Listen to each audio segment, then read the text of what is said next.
Ms. Allison Stiller, Principal Civilian Deputy for Assistant Secretary of the Navy for Research, Development, and Acquisition. Dr. Delores Etter, Professor Emeritus, Electrical Engineering, Southern Methodist University, Dallas, Texas. At SMU, Dr. Etter held the Texas Instruments Distinguished Chair in Engineering Education and was a Distinguished Fellow in the Darwin-Deason Institute for Cybersecurity.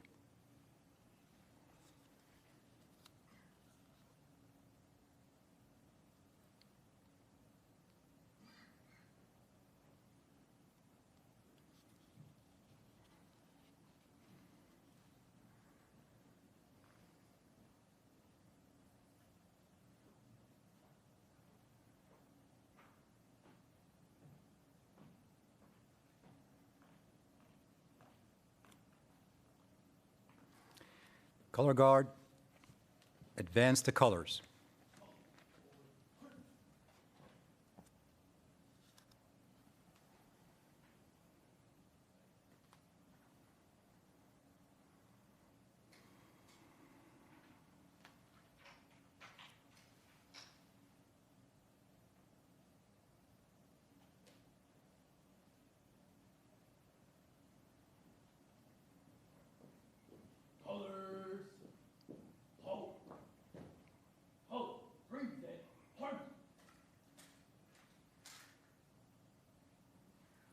Oh, say, can you see by the dawn's early light what so proudly we hailed at the twilight's last gleaming, whose broad stripes and bright stars through the perilous fight o'er the ramparts we watched were so gallantly streaming, and the rockets' red glare, the bombs bursting in air, gave proof through the night that our flag was still there.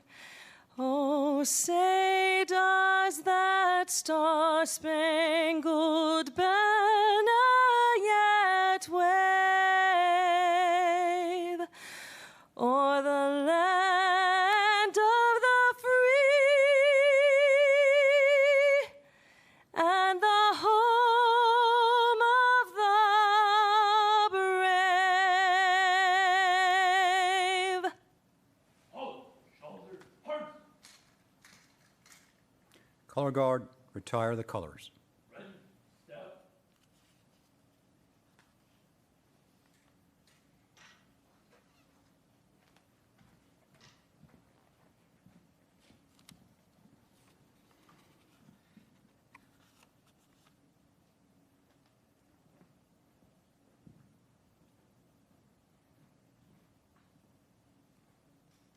Please be seated.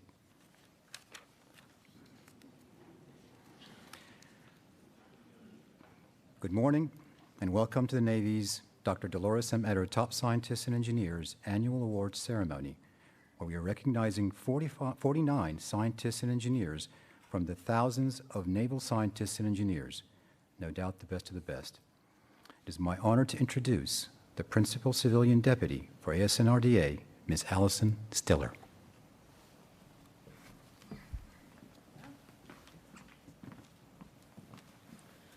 Good morning. Before we get going, how about a round of applause for the national anthem? Beautifully done.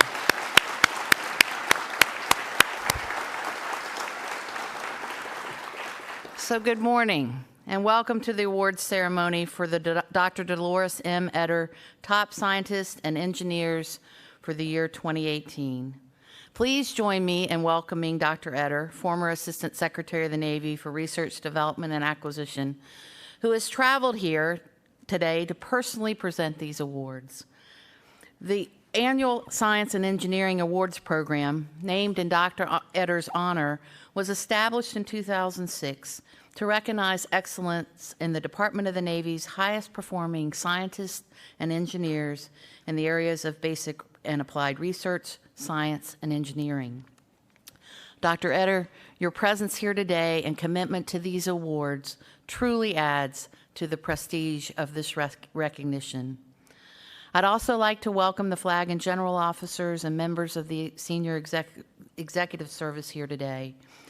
And congratulations and welcome to the award recipients.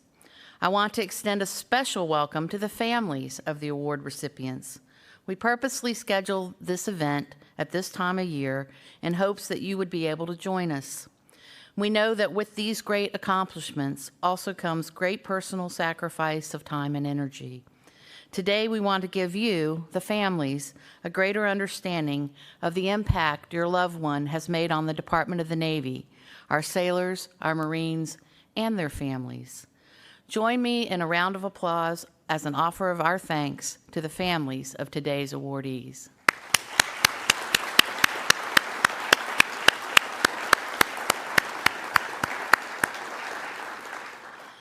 I've reviewed the award packages, and each has one thing in common: focus on the sailors and Marines that are currently serving or will serve in the future.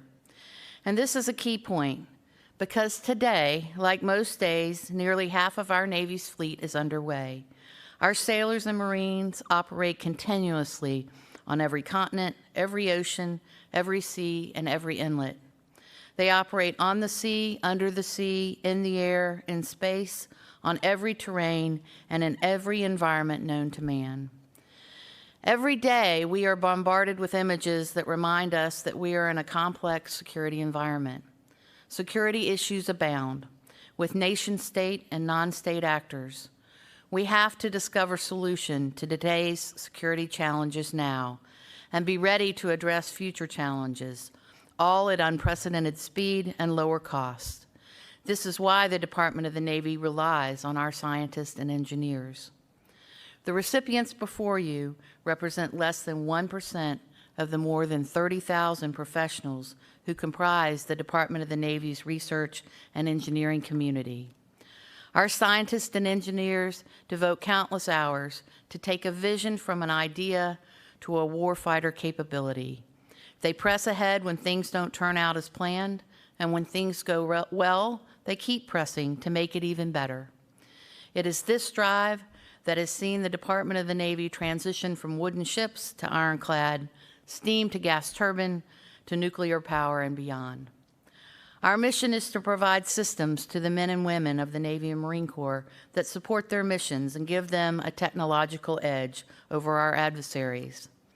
Our mission depends on the scientists and engineers in this room and throughout the Naval Research and Development establishment. You provide the foundation for our technological superiority. Albert Einstein once said, "The most important thing is to not stop questioning. Curiosity has its own reason for existence."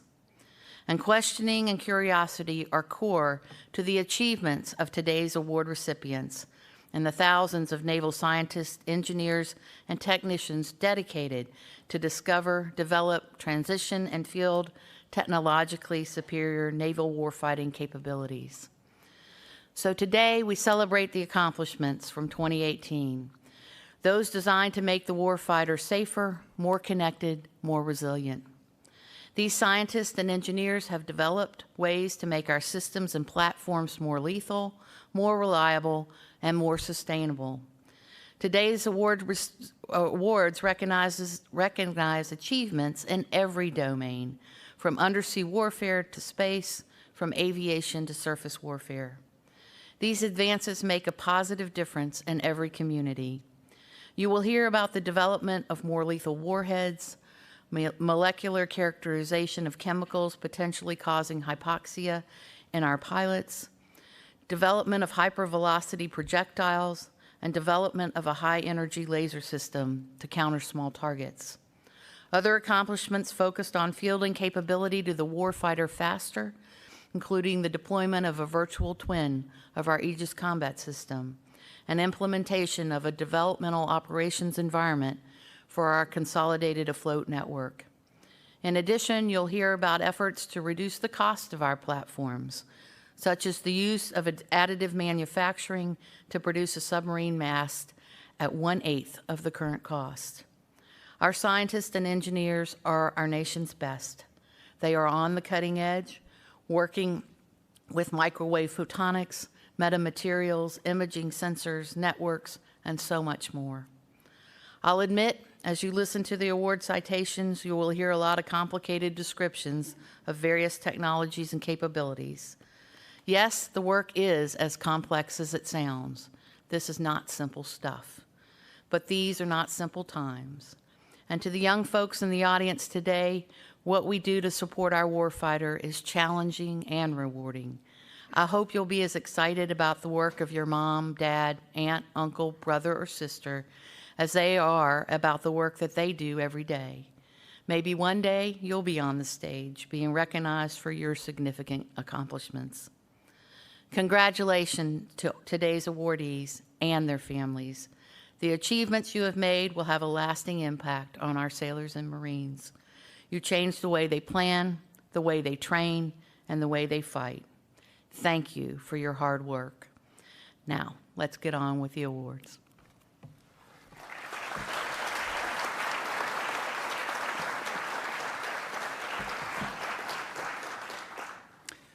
Thank you, Ms. Tiller. Will the official party please step forward for the presentation of awards? Ladies and gentlemen, please hold your applause until the citation has been read. I'd like to also note that some of the awarded efforts involve critical technologies. In such cases, citations are less descriptive.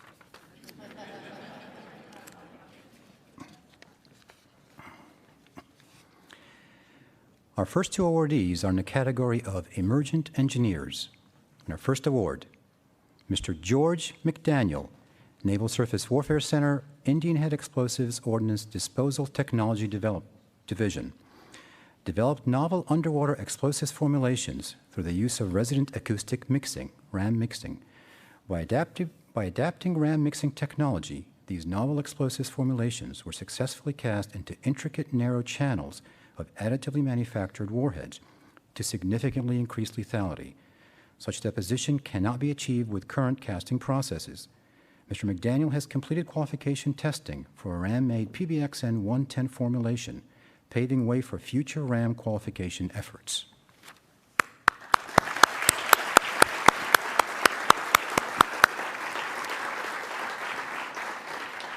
Ms. Kirsten Herman, Naval Air Warfare Center, Aircraft Division, mitigated the risks of hypoxia or oxygen deprivation for F-18 and T-45 aircrews.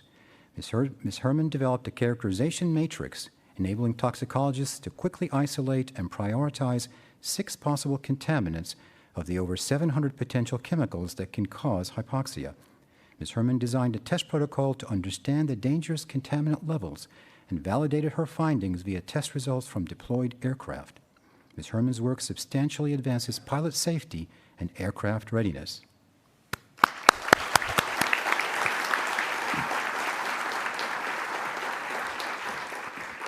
Our next two awardees are in the category of Emergent Scientists. Dr. Corey Love, Naval Research Laboratory, advanced the Navy's safe use of lithium-ion batteries. Dr. Love's study of the detrimental growth of lithium dendrite, which occurs during battery charging, led to his development of a breakthrough health monitoring device for lithium-ion batteries, costing less than $100. This standalone device mitigates the risks of sudden battery failure, which can lead to fires and worse. This new capability increases personnel safety and enables safe transport of lithium-ion technologies aboard Navy vessels, ground vehicles, and aircraft.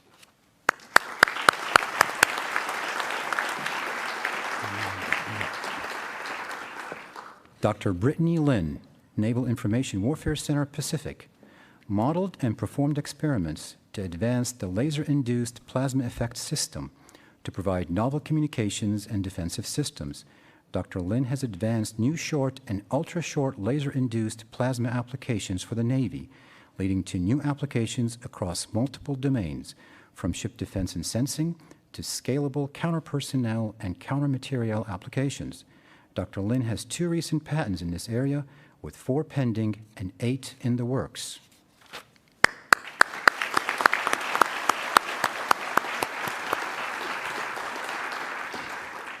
Our next awardees are in the category of individual engineers. Dr. Stephen Martin, Naval Information Warfare Center, Pacific. Design modifications to the REMUS 600 unmanned undersea vehicle for high data rate transfer. The REMUS vehicle was modified to hover and transfer data via laser communications to another system at a significant distance. The result was a demonstration of an underwater world record for data rate communication. Additionally, Dr. Martin led the design of a system and sensor with expanded data recording capability from months of data to years of data recording.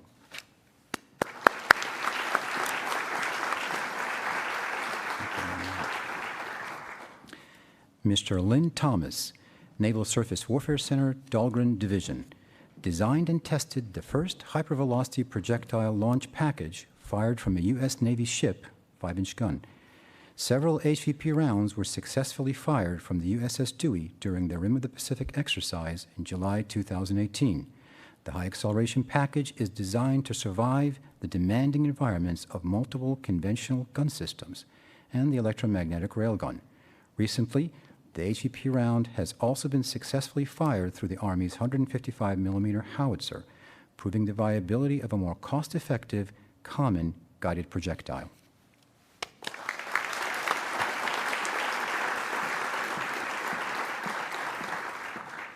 Mr. Brian Miller, Naval Information Warfare Center, Atlantic, developed a prototype of the Automated Digital Network System, Increment 3 Shipboard Network, ADNS, using open-source software and protocol. ADNS provides Internet Protocol wide-area network connectivity to more than 200 Navy vessels. The prototype balances load 30 times faster than the current ADNS design and reduces total cost of ownership by a significant 80%.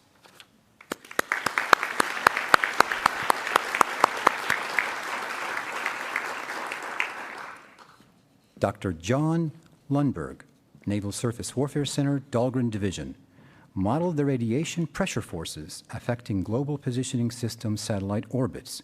Dr. Lundberg developed and implemented corrective algorithms used for GPS orbit determination by the National Geospatial Intelligence Agency.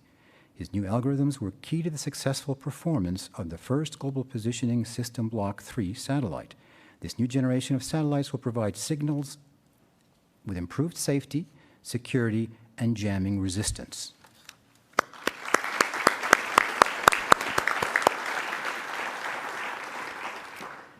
Dr. Christopher Lloyd, Naval Surface Warfare Center, Dahlgren Division, characterized laser penetration and laser effects against Navy targets of interest, including unmanned aerial vehicles and boats. Dr. Lloyd's experiments quantified the laser power and beam quality required to stop these targets. Results are invaluable for weapon designers in understanding aim points, energy on target, and dwell times necessary to defeat threats, including anti-ship cruise missiles.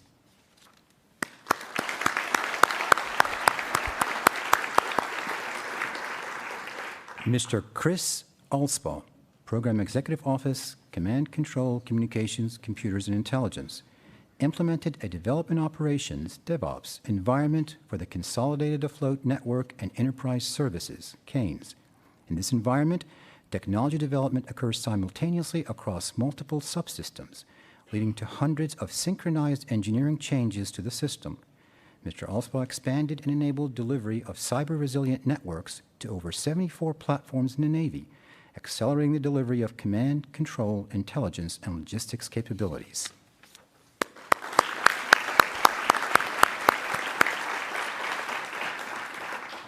Mr. Kurt Younghans, Naval Surface Warfare Center, Carderock Division, developed the Submarine Maneuvering and Control Simulation Computer Code, MC-SIM.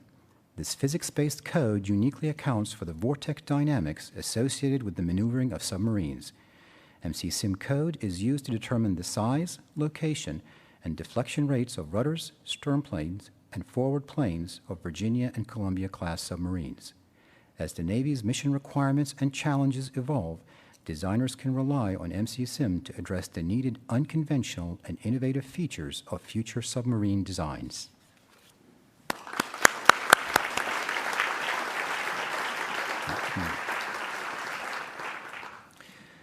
Our next awardees are in the category of individual scientists. Dr. Ann Fullerton, Naval Surface Warfare Center, Carderock Division, modeled and performed experiments revealing the complex dynamics of breaking waves on ship hulls and the resultant impact forces.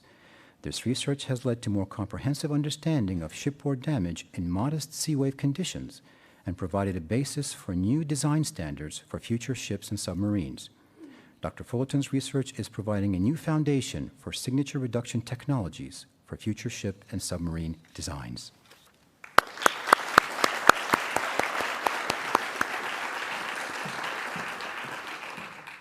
Dr. Izov Velasquez, Naval Air Warfare Center, Aircraft Division, led the design and delivery of new Distributed Computing Environment, DICE, a modeling and simulation package for airborne anti-submarine warfare mission planning. DICE provides a 400-fold increase in mission configuration scenarios with minimal user intervention. Using high-performance computing, DICE allows the operator to explore thousands of configurations per hour to provide ASW aircrews with improved wide-area search and target detection performance estimates.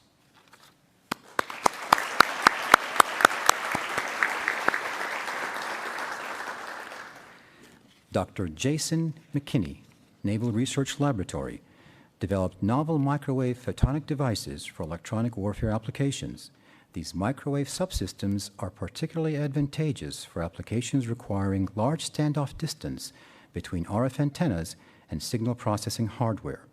The unique architecture offers 6 times lower power consumption and 10 times smaller size than all electronic solutions. This game-changing technology will substantially advance warfighter capability.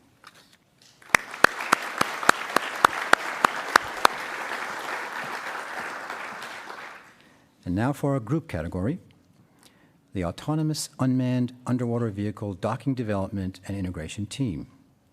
Mr. Todd Miller, Mr. Nathan Cohen, Mr. Dan Zemler, Mr. Mark Gilchrist, Mr. David Sekel, and Mr. Brandon Wiedemeyer, all from Naval Information Warfare Center, Pacific. Demonstrated docking of an autonomous underwater vehicle to deployed docking station. During 4 at-sea tests, the team demonstrated their novel homing technique can be used to drive an underwater vehicle into a small docking node. Onboard batteries were charged and data were transferred between the station and the AUV. This demonstration significantly matures the technology towards a fully functional and fleet-ready capability.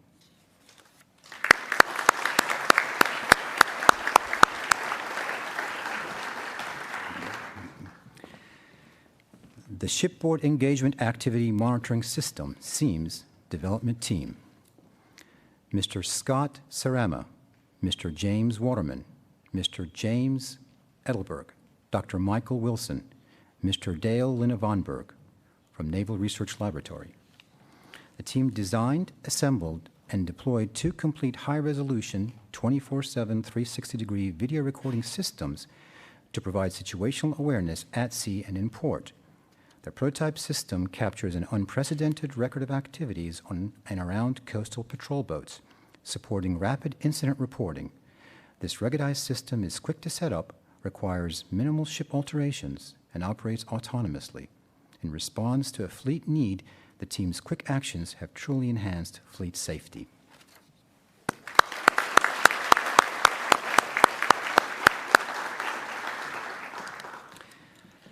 The Collaborative Software Armory, CSA team.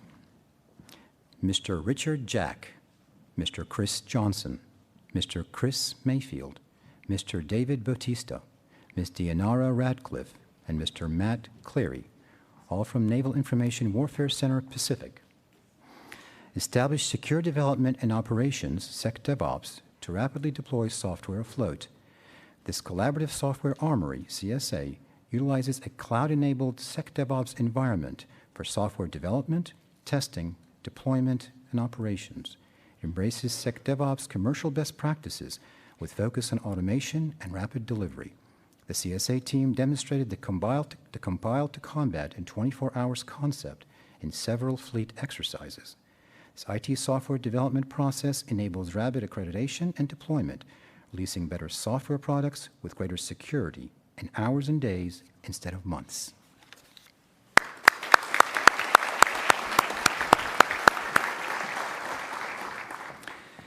The Advanced LiDAR System Team, Dr. Linda Mullen, Dr. Robert Lee, Dr. David Illig, and Dr. Brandon Kokenauer, Naval Air Warfare Center Aircraft Division, transitioned to state-of-the-art underwater laser imaging technology from the laboratory to the field to provide imaging in challenging undersea environments.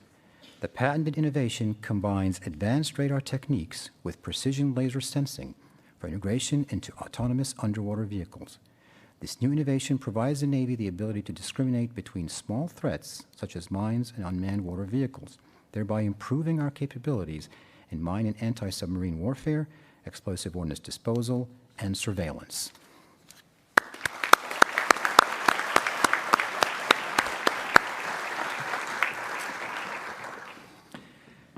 Our next two team awards are for outstanding collaboration across the Naval Research and Development Establishment.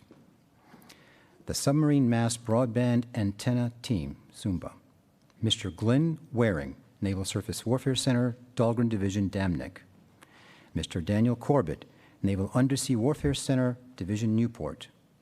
Mr. Dennis Bermeo, Ms. Jessica Watson, Mr. Lu Zhu, Mr. David Arney, Mr. Mario Serrano, Mr. Andy Coe, Naval Information Warfare Center, Pacific.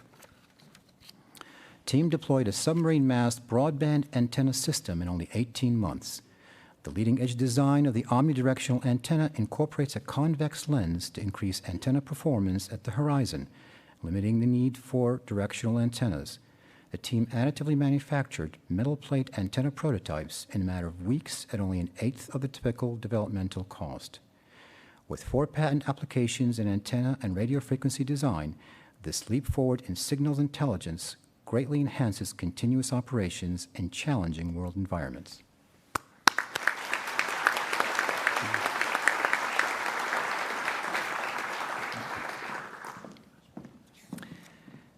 And our last award, the Rapid Attack Information Dissemination Execution Relay Team, Raider. I think they call it Raider Nation, perhaps. Mr. Michael Ongaro, Ms. Bonnie Haydu, Mr. Eric Dixon, Mr. Alex Oshiro, Mr. Ted Karageorge, Naval Air Warfare Center Weapons Division. The Raider team deployed software applications and tools that provided enhanced targeting capabilities to forward-deployed strike groups. Their modifications to the Tactical Data Link Network, which provides aircraft, ships, and ground forces a tactical picture in near real time, have enabled autonomous mission data communication.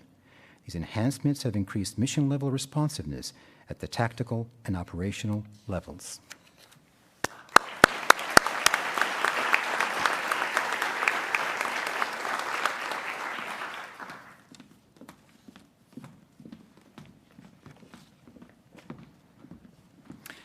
Ladies and gentlemen, a big round of applause for all the winners.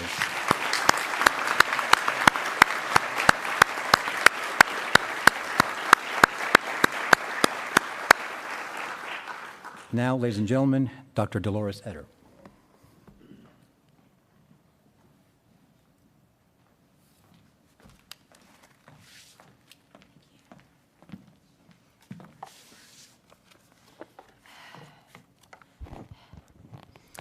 Well, it is such an honor and privilege to add my congratulations to you as the 2018 Outstanding Engineers and Scientists for the Department of the Navy. I also want to acknowledge my husband who's here with me, and also a very good friend, B.J. Penn, who was here in the Pentagon when I was here as ASN. He was also an ASN, and we have a lot of fond memories, don't we? And a few good war stories. Protecting our freedom requires contributions from many people, and we all recognize the contributions from our men and women in uniform who courageously serve their country. but the capabilities that give them the edge in accomplishing their missions are often technological edges, those like you developed that will be described in the ceremony today. We've heard a lot of those. I'm going to mention a couple of more later. So it is fitting that the Department of the Navy set aside time today to recognize your achievements and honor you in the company of senior people in the Department of the Navy, both military and civilian, and especially in the company of your families. I have two topics that I'd like to discuss with you today. The first is to share more with you and this audience about the role that you play in national security. I have been fortunate to participate in the Department of Defense's research activities throughout my career. My initial interaction was as a young faculty member with research projects in digital signal processing, and by the way, I heard a lot of things today that kind of edged on digital signal processing, which was fun. And this was funded by ONR. My first funded project was an OR project. A few years later, I was invited to join the Naval Research Advisory Committee, NRAC. This small committee of retired flag officers, leaders from industry, and academics worked with the Chief of Naval Research and the Assistant Secretary of the Navy for Research, Development, and Acquisition to do technical studies in areas of interest to the Navy and the Marine Corps. Most of the work on these studies was done in the summers and involved visiting many of the Navy's research facilities, warfare centers, and test facilities. I have fond memories and more than a good stories from those from the time that I spent at places like China Lake, San Diego, Whidbey Island, and Yuma Proving Grounds. I saw firsthand the outstanding work that was being done by engineers and scientists to bring innovative ideas to life, to give the warfighters the capabilities they need to defend this country through deterrence, defense, and when needed, offense. Your efforts improve existing systems, development and test new systems, and bring state-of-the-art capabilities to the Navy and the Marine Corps. The success of these systems is often shared by the many people taking part in taking an innovation from an idea all the way through to final fielding of a platform or weapon system. As a result, you seldom get the recognition you earn. But this award gives the Department of the Navy the opportunity to hold a very competitive process across all of the Navy and Marine Corps research programs, and then to recognize the best of the best. And that is what you represent today. So we say thank you for your work that has such an important impact on national security. The other topic I want to discuss with you, and really with everyone here today, is my concern over the future of science and engineering in our country, and especially in the Department of the Navy. Who are going to be these top engineers and scientists in 5 years, 10 years, 15 years from now? Ensuring that the next generation of award winners are in line means we must excite and motivate young people to consider careers as oceanographers, aerospace engineers, computer scientists, biologists, physicists, structural engineers, and so on. Now, this is a task we can all help with. So here's some ideas. So to the award winners, go talk to your local schools about what you can do. You know, the project that brought you here, there's ways to take that to the level you can talk to grade school, middle school, high schools. Go share with them the enthusiasm and passion that you have, not only about your project, but about national security. Convince your supervisor to let you take on a couple of high school interns each summer. You would be amazed at how much a summer internship can affect a young person, and often encourage them to go major in something very much close to what their internship was. Now, I know labs, everybody's stressed for funds these days, but often a local company will support the student, and they'll take care of paying the student, but have them work with you. So think of some creative ways, but the more you can get young people in your labs and working with you, you'll be amazed at the impact that has. Now to the parents and grandparents out there. Make sure your children and grandchildren are exposed to the many possible areas that might help them consider other careers. Take them to observatories, aquariums, Sign them up for computer camps. Volunteer in their local school robotics clubs. Lots of things that we can all do. And then the young people, and I do see some young people out there, so this is focused on you. Ask your moms and dads about their jobs. They would be delighted to tell you more about what they do, and maybe even show you around in their labs in most cases. You would be surprised. My youngest grandson is a real fan of Star Wars, much like his grandmother, and he was very surprised to find out that his grandfather, my husband, spent most of his career working on laser weapons, first as an Air Force officer and then later as a civilian in industry. So all of a sudden, here was somebody he could now talk about laser weapons with. Now, to the senior leadership, and this is both civilian and military. Recognize the local scientists and engineers when you travel. Ask your aides to find out ahead of time what's gone on in those locations, and make that something you announce in the presentations. Talk about the role that these people have played and some of the technical capabilities of our men and women in the Navy and Marine Corps. And you know, those interns, if you could find just a little bit of money for some interns, again, great impact. And then finally, to those of you involved in hiring full-time engineers and scientists, and I know you're out there, remember that the innovation and creativity that has been so important in the past, technological advantages in national security, is even more important today when things can be developed so much quicker with access to the internet and components and computer apps. So how do you hire new members of your research teams to increase innovation and creativity? Now, I know you've got a lot of rules, but you still have some flexibility to work within. And the way you increase innovation and creativity is through adding diversity to your team. And diversity is in all kinds of areas. It's educational diversity. Don't hire from just one or two schools. Look broadly across universities across this country. Ethnic diversity, age diversity, gender diversity, geographical diversity, and it just goes on and on.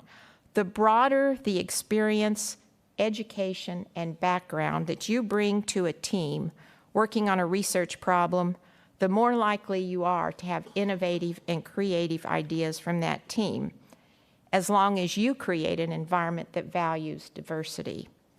For example, it used to be that the younger, the newer members of a team were mainly there to listen and to learn and do whatever support work was needed. In today's research teams, expect every member of the team to contribute ideas based on their experiences, background, and education. Mentor them, provide role models, and then expect contributions from them. So in closing, we go back to these award winners. I am so pleased to congratulate you today and really tell you how proud I am of this honor. I hope that everyone in this audience will help encourage young people to consider careers in science, technology, engineering, and mathematics, STEM careers, so that our country can continue to provide the technical edge that you've seen this team is going to bring for us. Thank you very much.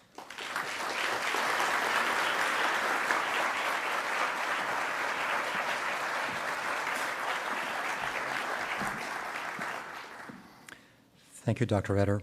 Ladies and gentlemen, this concludes the awards presentation part of the ceremony. The photographer will be available in either stage area for additional family and command photos. You'll shortly be invited to the back in the auditorium area there in the hallway for some refreshments just outside. But first, please stand for the departure of the official party.